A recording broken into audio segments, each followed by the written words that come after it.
See, very recently we have seen the way the CCP is functioning, especially with revenue that is concerned, which is for the betterment of Panjim city, is just being mishandled.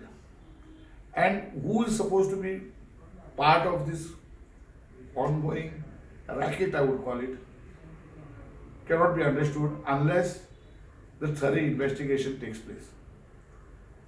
Very recently, the collection of pay parking tender had expired and an extension was granted without any tender on the same basis. When every day everything is increasing, where the tender fellow is making money on the same old terms and conditions. So far it was tolerable. Now the tender, that extension also has expired. And these collectors, so-called pay parking collectors, like goons are moving around and still collecting the pay parking fee, which is absolutely a fraud.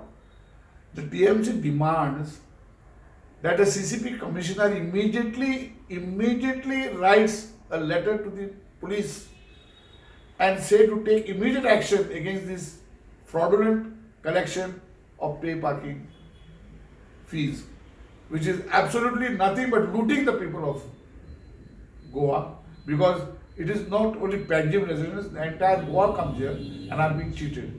When you question them, they quietly, meekly go away. Now, is this the way in the main city of Panjim, this is how you allow people to be looted?